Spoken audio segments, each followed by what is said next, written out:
Welcome to the Exam Room Live, brought to you by the Physicians Committee. Hi, I am the weight loss champion, Chuck Carroll, and this is the healthiest half hour anywhere online today. And we appreciate you joining us right here on Facebook and on YouTube as we aim to educate and inspire for the next half hour or so. As it stands right now, there are roughly 50 million people around the world who are living with Alzheimer's. And here in the US, that number is close to 6 million.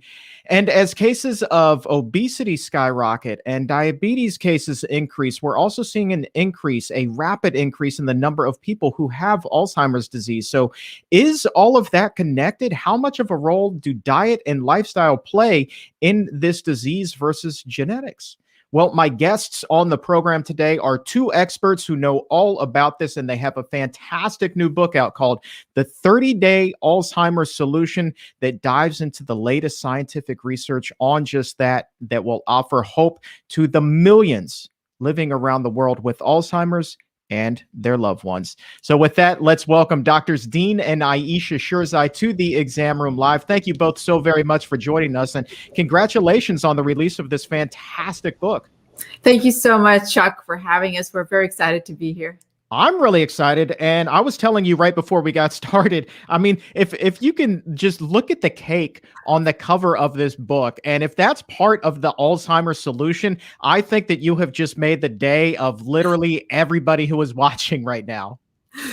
Well, it's a part of it. I just want to make sure that we were very uncomfortable with so many things. We're scientists and wonky, and we always hold ourselves at such higher level of scrutiny. The 30-day was a little wonky for us, and cake on the cover was wonky, but we were convinced that the idea is that at the minimum, eating healthy and living healthy does not have to be deprivation. Right. That's where people get it wrong. I'm a behavioral neurologist. We actually at the center focus on behavior change and habit change, personality change, culture change, movement that's in a community. We're community-based organizers as far as helping communities change. And so whenever we talk in communities, and we've been doing this for 17 years, we see patients 2 days a week continuously. We do research, and we are in the community most of the time. And what we hear over and over, or feel over and over, is this, oh my gosh, here's another program, and it's a deprivation. And that couldn't be further from the truth. Mm-hmm. It is not deprivation. You can eat healthy and yet still eat tasty foods that are easy, tasty, healthy. No gimmick, no unusual products. It's the things that are in your stores nearby. It just takes organization and a behavioral model to make that apply into everybody's health, not at a 1 or 2 person level, at a much broader level. Ayesha and I now lead the largest community-based brain health initiative in the world, in beach cities and in the faith-based communities, and now in Arizona and other places as well. And we are so excited to actually promulgate and spread this message wider. Well, let's go ahead and spread some specifics about this message right now, and go ahead and open up the doctor's mailbag. So if there's a question that you have for Team Sherzai, go ahead and post that in the comments or in the chat box right now. You can also tweet that to us at Chuck Carroll WLC. Use that hashtag Exam Room Live. You can also hit up at PCRM. And let's start kind of with the question that I'm sure that you both get asked quite a bit in your talks, and that is, how much is Alzheimer's dictated by genetics versus diet and lifestyle? That's a great question, Chuck. So the percentage of patients with Alzheimer's disease that have that manifestation of the disease that is fully pushed by the genes is only 3%. So 3% of all Alzheimer's disease patients have a very, very strong genetic core to them. The rest of them, 90+%, is based on a polygenic model, which means that there are multiple genes that work together that push people to the point where they start having the symptoms of Alzheimer's disease. And when you look at the genes, they're not Alzheimer's genes per se. There are genes for inflammation. There are genes for responding to oxidative stress. There are genes that are responsible for removing waste byproducts. And when these are taxed, with unhealthy lifestyle, they get activated and they can contribute to the damage in the brain. And that's why we know that even when people have a very strong genetic risk for Alzheimer's disease, if they live a healthy life, they can prevent it. And there's been a lot of research done and a lot of evidence out there that shows that when people have a healthy life, even with a genetic burden, they're able to either push the disease far so that they don't develop it early in life or completely avoid it. Would it be an overstatement then to say that if only 3% of the cases are strictly genetically related, then 97% of the cases could be completely avoided? Is that an overstatement? So whenever we talk about this, in the book, we said as much as 90% can be prevented. And we went out of our way to say that this was a data-driven extrapolation, but it was an extrapolation. But it's a fairly accurate extrapolation. When we said 90%, actually it's more than that, as the numbers Ayesha pointed out. The data that comes to us from even marginal interventions, where they did marginal partial lifestyle intervention, like the MIND study, 53% reduction in Alzheimer's risk by just implementing a marginal diet-only intervention. 53%. And what if you optimize that diet? And we'll talk about what optimized diet means and where we came with that optimized diet. And if you add exercise, a Harvard study showed that a 25 minutes of brisk walk every day for a period of time reduces your chance of Alzheimer's by 45%. So if you add all of those components, plus stress management, plus restorative sleep, plus mental activity, which is incredibly important, we'll talk about what that means, we definitely think that 90% can be achieved. A study from that was published a couple of years ago in Alzheimer's Association International Conference, that was the main plenary talk for 5,000 neurologists specialized in dementia. They said that a optimized life reduces the chance of Alzheimer's by 60%. Their idea of optimized life was not close to what we are talking about. So we definitely think that it's as much as 90% if somebody lives an optimal life. Let's go ahead and open up that doctor's mailbag and take the first question. It comes to us from Tom. Tom is wondering specifically about food. So you said that diet here plays an enormous role. He wants to know, what are the best foods to reduce the risk of developing Alzheimer's, and which are the ones that we should be leaving off of the plate altogether? That's a great question, Tom. Thank you. So as far as diet is concerned, people think that nutrition is complicated, but I think we have enough information to show us what path to take. And when you look at different dietary patterns that have been studied in different populations, in observational studies, and even in clinical trials or a case series, whether it's the Mediterranean diet or the MIND diet or the DASH diet or the prudent diet or the plant-based diet, whatever it is, the predominant parts of any dietary pattern that is neuroprotective, that is good for the brain, that prevents dementia, are the plants. It's the greens, the beans, the vegetables, especially the cruciferous vegetables like cauliflower, broccoli, Brussels sprouts, the whole grains, nuts and seeds, and avoiding sources of saturated fats that are found in meat, cheese, and dairy products, and even in coconut oil. So getting rid of saturated fats and processed foods and increasing plant-based foods is the ideal way to take care of the brain. So in our book and in our commentary, we always say a plant-based diet that is unprocessed, a whole food plant-based diet, is the ideal diet for the brain. We've worked in a couple of databases. We work in Loma Linda University. We actually went to Loma Linda University to study the population. And when you look at the Adventist Health Study, which is one of the largest and longest running studies, 96,000 people over 50 years.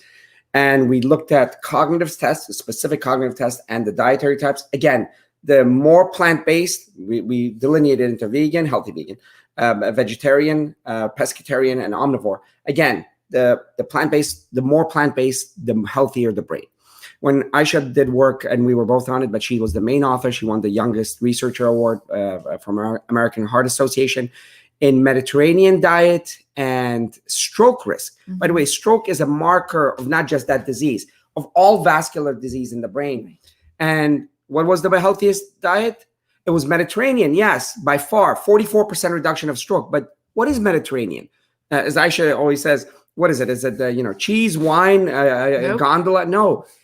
The way they score it, and I'll let you tell them, the way they score it would bewilder you. Then why do you call it Mediterranean? And you'll be shocked. Yeah, the Mediterranean diet score construct, when you look at it, you get high scores when you consume green leafy vegetables, other vegetables, whole grains, nuts and seeds, legumes, beans, which is the cornerstone of that dietary pattern.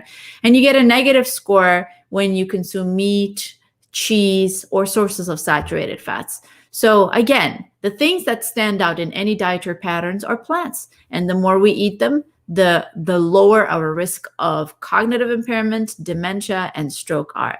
And I have to add a couple of things here, Chuck, because I know this probably will be a question, but the question about fat. You guys must have heard from so many different people and some influencers on, social media nowadays that the brain is made out of fat. So we have to consume fat to protect it. And that is such a flawed statement.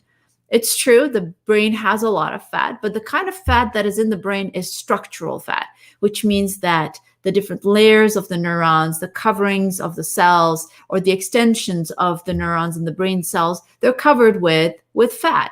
But these fat are replaced by our body. Our liver makes enough cholesterol, so we don't really have to eat it in the diet, in a dietary pattern. No saturated fat actually passes through the blood-brain barrier. No cholesterol passes through it. We have enough of that.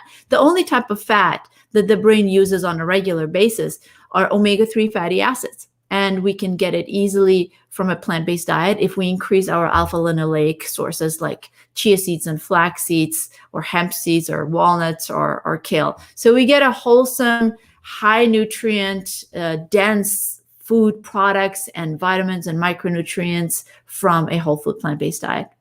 And that segues perfectly into Sarah's question, who says that she knows that a lot of people think that fish is a healthy brain food, but in your book, you actually say that it's kind of harmful. So what do we know about fish? Is it truly healthy, or is that something to be left off of the plate? We made sure that in the book where we extrapolate, we're clear that we extrapolate with data, of course. We don't just make up, this is my mindset, it's extrapolation. The data on fish is actually, to be honest, there's no data that it shows that it's bad for you, especially fatty fish. But we say that we worry, and the only benefit of fish seems to be omega-3. Yeah. In fact, there's never been a study of fish against non-fish omega-3s only. Well, not a validated proper one. And then fish has always been compared to meat and processed food and all that. Yes, it's beneficial. So we say, yeah, fish, there's no data against it, but we worry because inconsistently we check for mercury and lead and maybe PCBs, but majority of those fish out there are not checked. And the thousands of chemicals that we've added into the ocean, we never check. So we worry about what that does to the human being over long term, one. Then if fish is, the only thing is the omega-3, why not just skip the middleman and just go to algae-based omega-3 or other sources of omega-3 that we can get from, like Ayesha said, hemp, chia, seeds, flaxseed, and other things, and avoid the toxins that bioaccumulate into the fish. So that's the picture of the fish story. The accurate ones, of which we're actually doing, we just submitted 2 massive comprehensive reviews on omega-3 in the developing brain, omega-3 in the aging brain, and now we're doing a study on oils across the board and the brain. And so far, the fish story is, and I'm not going to use that, but it's not consistent, and we think that you can skip fish altogether. I know that this is something that you bring up in your book. We have a viewer wondering about coconut oil and why so many people claim that that is healthy for the brain. It's such a misinformation out there. We actually don't have any evidence that coconut oil is healthy. And the data that comes to us is from, very, very small set of people. It actually started with one individual who gave coconut oil to her husband. Mm-hmm. And that person apparently got better, but we don't really have any objective evidence of what that essentially means. Coconut oil can be very unhealthy because more than 90% of coconut oil is saturated fats. So just saturated fat, if we could eliminate most of it from our diet, that would actually give our brain the right kind of an environment to heal itself and to function properly. And the entire campaign of public health, whether it's from the cardiology world or neurology world or cancer, is to reduce saturated fat content in our diet. And coconut oil is a big representative of saturated fats. So again, we don't have any data that it's good for the brain. I think it's just delicious and people want to eat more of it. So they've started creating these campaigns, but we do not recommend any coconut oil. For skin, maybe. Yeah, skin hair kind of smells good in soaps and, in candles, but not to consume it. Will has a question. Will apparently is a funny guy here. You mentioned kale earlier. He wants to know, is kale the healthiest green in terms of brain health? If not, what are some others that are on the list that will reduce his risk for Alzheimer's? And to take it a step further, he wants to know whether eating kale will help him get on Jeopardy. Yeah. Yes, absolutely. Well, yeah. You will probably win the Jeopardy challenge. But no. So in the book, we've talked about things like Neuro 9 and Thoughtful 20. And let me just say that we go out of our way to kind of then couch that statement by saying, please, we're not reductionist. One thing is not going to make you healthier. It's you eat foods, categories, how complex, how many different kinds of foods are you eating that are healthy? That's important. Yeah. And how many foods you're eating that are healthy that are replacing unhealthy foods. Right. So although there are some foods that stand out, but we hate the concept of superfoods and so on and so forth, we talk about the Neuro 9 in the sense that if you take these 9 categories every day, you should be fine. But so even there, don't be a reductionist. And the Neuro 9 are, let's check Ayesha's memory. Early in the morning. Yeah. So the Neuro 9. So just to kind of add the a reason I bit, passed it on to Ayesha because I couldn't go through. So yeah. I wanted to add to it. Any green that you eat and you love is the healthiest green for you. Anything that you can actually adhere to is the best thing for you. Food is about enjoying it. And if you choose a plant-based food that is from that category, that's good enough. So the Neuro 9, not to sound too gimmicky about it, but when we look at dietary patterns, when you look at inflammatory indices, so diets that have the most anti-inflammatory components are essentially these: greens, beans, whole grains, berries, especially blackberries and blueberries. Oh my goodness. Cruciferous vegetables like cauliflower, broccoli, kale, which is a cruciferous vegetable actually instead of a green. Then we have nuts and seeds, and we have spices like turmeric and paprika and oregano, herbs and spices. And it can be fresh. And then the last one is tea. We actually have evidence that people who drink green tea or oolong tea or decaffeinated tea, if they have high blood pressure or they have some problem with, arrhythmias or anxiety, they should get rid of all the caffeine. But tea is an amazing thing. That's why we have our tea right here. This is a great question from Tina. She's wondering if 50 is too late to start implementing a lot of the changes that you talk about in the book, or if your fate is essentially sealed at that point, if you've already done 5 decades worth of damage to the brain. No, it's never too late to start lifestyle. It's never too late to include healthy components to your lifestyle. We actually have, as a scientist, I always say we have objective evidence. We have studies that show that when people in their 50s start exercising, for example, there was one study that showed that people who already had mild cognitive impairment, which is the pre-Alzheimer's state, when they started exercising, doing strength training, leg strength in particular, so lunges and squat, 47% of them were able to reverse their disease and become completely normal.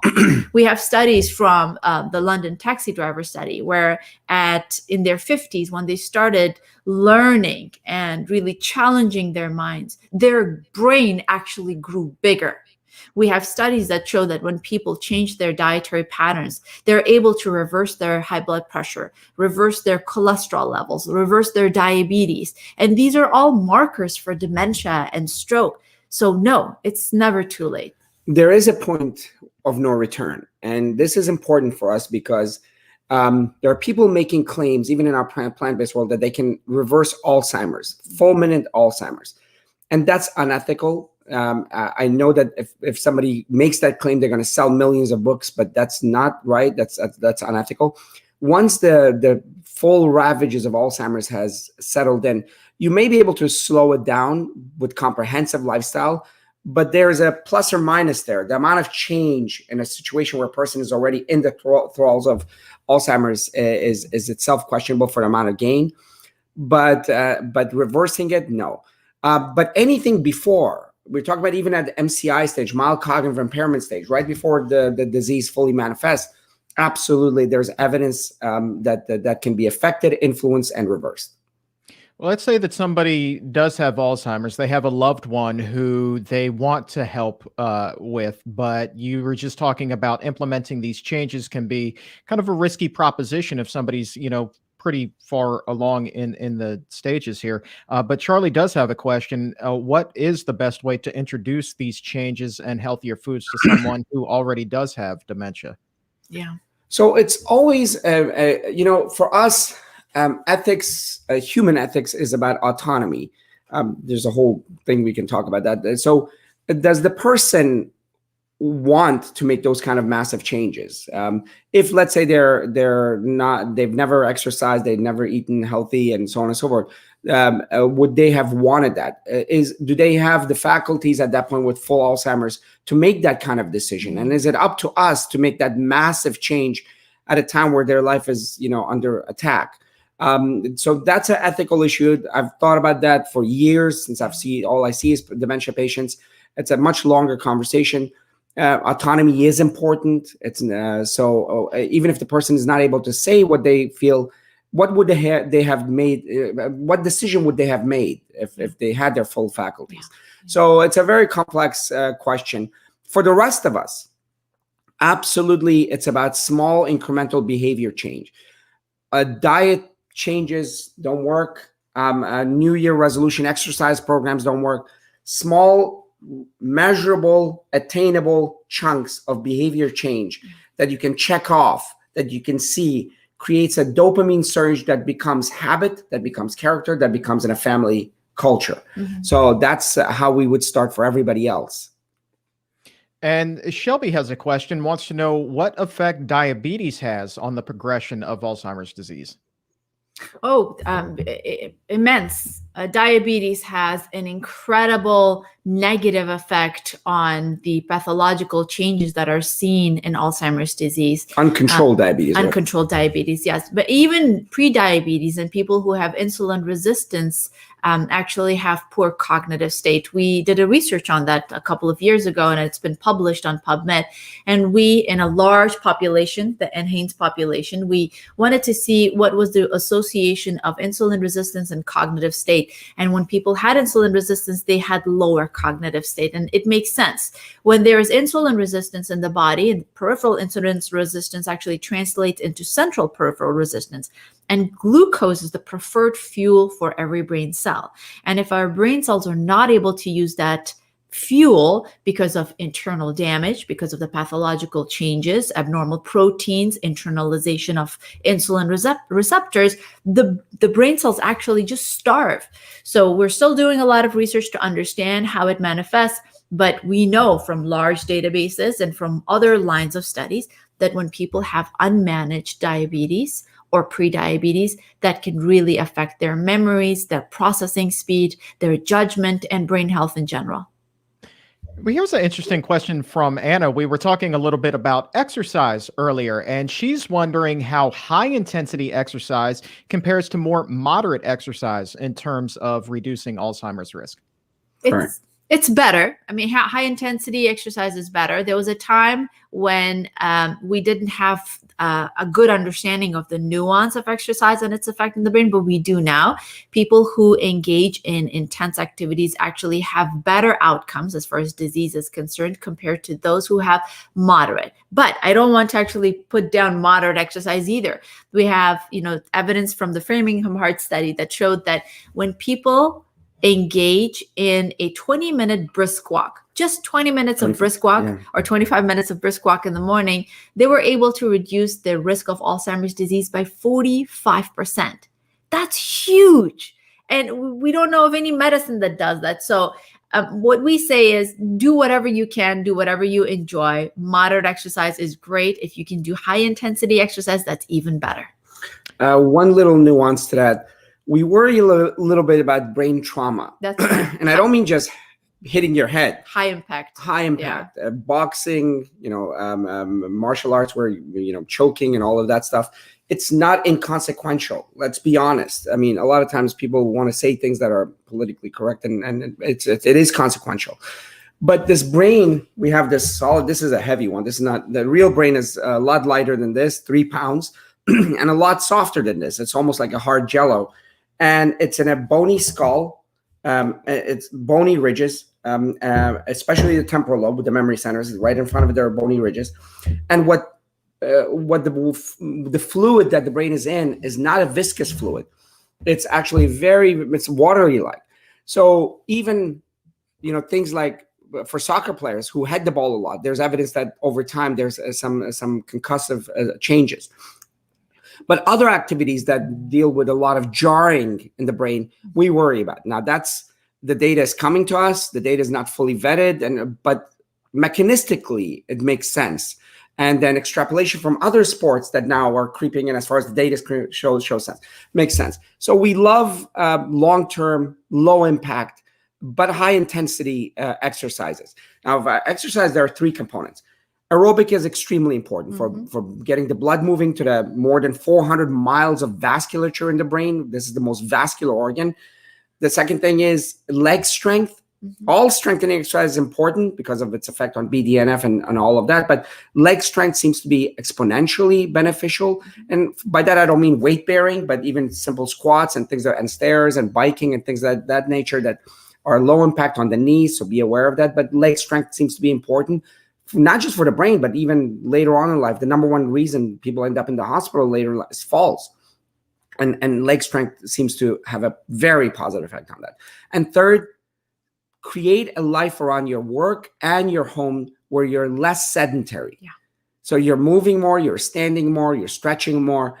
And those 3 things, have that in mind, and that would be an incredible effect. In our program, the first change that we want people to make, as much as we are both, masters in nutrition and nutritionists and culinary artists and all that, is actually exercise, because the response you get from exercise is quicker, and the dopamine surge is quicker. I don't mean the runner's high. I mean just the act of accomplishment and the feeling you get because of the heart rate and the pulse and the breath. So exercise is critically important around those 3 areas. And that goes right into a question that we have from Richard. He's wondering kind of this holy trinity of Alzheimer's prevention. When you have sleep, you have diet, and you have exercise. Of those 3, is it even possible to rank them in terms of importance? Yes, stress management, unfortunately. And yes, actually a bigger one, mental activity. Right. So it's you cannot do one without the other. You need all of them. Both of our grandparents, which is what was the driving force for us going into this. In fact, 18 years ago, our first conversation was about our grandparents, which were amazing human beings who died from Alzheimer's. They had the cognitive reserve, the brain reserve or cognitive reserve, which is incredibly important, probably one of the most important things, which comes from constant brain challenge. In every study, in every valid study, they actually control for education as that cognitive reserve. But it's not a good measure. It's an easy measure. You can ask people, you did 4 years of college, you did, what, that's an easier, but it's not about that. How much have you challenged your brain and for how long? And that's protected because it makes those connections. But they died with Alzheimer's because their food was terrible and they never moved. Others, they move and they have good nutrition, but they never challenge their brain. In fact, we think that a huge population that's coming to us now in their 80s, they are at risk for dementia because during those 80 years ago or 70 years ago, they were they were separated, so they couldn't challenge their brain. Yeah. So all of them are important. and depends on your journey where you are. As a matter of fact, you lower your risk of Alzheimer's disease the more you include these elements. So, and there was actually a study that showed that from 5 lifestyle factors, if people adhere to 1 or 2, they lowered their risk by a certain percentage. But if they adhere to all 5 of them, they actually reduce their risk to the maximum level. So it doesn't matter what it is, it matters how much of it you do. And I think a comprehensive, multifaceted, meaning including all of these elements into your life, is very important for staving off this devastating disease. So that we don't disempower people there saying, oh my God, I got to do everything. No, start with 1, win that battle, get that dopamine surge, go to the next, to the next, to the next. Or include 1 element from each of them. 1 element from each of them, yes. Start with kale. Eat some kale. Well, yeah.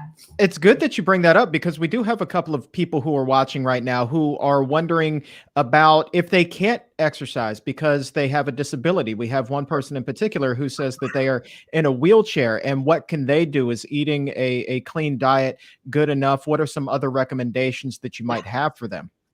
So most definitely. We get these patients a lot who are wheelchair. We say that the body is a closed system. Whatever you do in the upper extremity can help the lower extremity. Let's say that you have the use of your hands. We love these foot pedal exercisers. In fact, I said, if I was Secretary of Health, the one that goes under the table, they're like little small foot pedal exercises. Yeah. I said that if I was Secretary of Health and Human Services, or more likely Ayesha, we would actually connect every TV to a foot pedal exerciser, so it's not working unless they're moving the foot pedal. But if your lower extremity is affected by paralysis or some other problem, then you can put it on the table and then use the upper extremity. It's a closed system. Yeah. It's exercise, and do that. Now, let's say if you can't even do that, then yes, taking care of other elements does help. Mm-hmm. Having better nutrition, right? Stress management, better sleep hygiene, and mental activity definitely helps significantly. Let's take care of a little bit of housekeeping here and get a little more clarity on these answers. David is wondering if you could give us your definition for what high intensity exercise is. Yeah. So high intensity exercise has a very objective explanation or definition, and it can have a very rough, just regular definition too. What we say is, I don't think we need to go ahead and measure our heart rate and a metabolic rate and divide that with our BMI, so on and so forth. There's really no need. An exercise or an activity is considered high intensity if you break a sweat and if you have difficulty finishing a sentence when you're doing it. That's high intensity. We recommend people doing that, but again, it just depends on their capacity, how much they can do it, whether they can do it or not because of physical disability. Any movement is better than not moving at all. Yeah, I mean, in the lab, in the clinic, in research, you have these masks, VO2 masks that people put on. They measure the heart rate, they measure metabolic rate, all of that stuff. That's not necessary. Yeah. If you're getting tired and short of breath and have difficulty finishing a sentence, that's it. That's good enough at home. And Lynette is wondering, you've spoken about challenging your brain. She's wondering if you could give some more specifics on ways to do that. My guess is that she's maybe referring to maybe crossword puzzles or something like that. Yeah. Crossword puzzles are fine. Sudoku is fine, although I hate Sudoku. But it's just a personal thing. It's a personal thing. It's a personal. In any case, you're opening up a can of worms. I know. Yeah. But what is important, we did a meta-analysis. You guys can find it in PubMed. I was the main of the PI on that.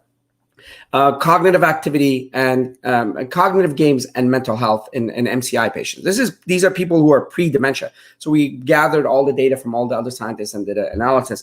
And at the core is 3 elements: purpose, challenge, and complexity. So purpose means pick activities, not one, but several activities that you like or you think you will like for the rest of your life. Mm-hmm. And make them complex. Complex means that real life activities, not so much contrived activities. Yeah, you can like a video game or you can like, something like that, but the real life activities like playing a musical instrument, art, taking classes, learning how to dance, leading a group, managing a team, managing a company that you like, or take the parts that you like, and that actually comes from good stress, bad stress, which is a whole talk we have on that, and then or volunteering, Right. A group of friends who play cards together, but it's more thoughtful cards like poker, which I'm not very good at, but it's a mind challenging at times. And all of these things are complex activities, some more than the other. Mm-hmm. But if you think about it, they all involve multiple domains of the brain. The example I give is guitar. I've played the guitar for years and years, and as everybody knows, Chuck knows. Yeah, I'm terrible at it. Yeah, I'm terrible at it, and the neighbors know this, but I like it. I love it. I want to get better at it. So when you're playing a musical instrument, you're reading the notes. That's your left parietal lobe for majority. We're left brain centered language-wise for most, not everybody. You're being creative. It's your right parietal for the most part. You're processing the information. It's your frontal lobe. You're visually processing. It's your occipital lobe. You're emotionally engaged. It's your limbic system. Mm-hmm. You're being dexterous. It's your cerebellum and your motor cortex. That's not Sudoku. That's your entire brain being challenged. Mm-hmm. That's complex. And challenge means, let's say you get good at a song like Yesterday from Beatles. My family has seizures every time we talk about the Yesterday because I play that. Now that after a while it becomes reflex, right? So you're not challenging. Go to the next song. Go to the next chord progression. Go to the next thing. If it's dancing, if you play the same, do the same 4 moves, it gets really old. Go to a more complex dance. Take classes. In medical school, I hated histology. But let's say now I take classes that I love. I mean, we are perpetual students. Right. We have friends say that you have more degrees than a thermostat. It's not for the degree. Who cares? It's about continually challenging yourself. So now taking art history, philosophy, music theory. Yeah. Oh, that's right. Yeah. Master classes. So that's actually mental challenge. Right. Here's a very cool one. A lot of people, we push and we say, be honest with yourself. We watch TV. Okay, great. So you watch this show, Blue. What is this? This cop show, something. So you watch a cop show. Now watch it with intention with friends or family. Right. So you're going to pay attention to the details. Not just the central characters, the peripheral characters, the location, all that. And afterwards, challenge yourself to recall those elements. Yeah. And maybe doing that, you'll get to, Jeopardy. But that's actually real life complex activities that challenge the brain. And more importantly, you brain building activities into real life, not contrived out of real life behaviors, which work for a while, but then you settle down to real life. All right, let's go ahead and grab 2 more here before we close up the doctor's mailbag. This is an important one that comes to us from Julie. She writes, what effect can COVID-19 and quarantining have on Alzheimer's patients? She says that her mom is isolated and she hasn't been able to visit her in person since the beginning of the pandemic. And she wants to know whether or not eating a little bit healthier may be able to help her mom out as well in this case. It's been devastating. The effect of COVID and this isolation and loneliness on patients who are already suffering from Alzheimer's disease, it's one of the most painful things we've ever seen. And I agree. There's only so much that one can do. Hopefully it's going to get better from here on. But the key should be to keep in touch with that loved one, no matter what. If we can't meet with them face to face, a call, a conversation, any kind of verbal stimulation to have them speak with us, to be connected with us, for them not to feel lonely is very important. We actually did a podcast episode on this entire topic of how COVID is affecting patients with Alzheimer's disease. And the solution, it may be different for different people. Yes.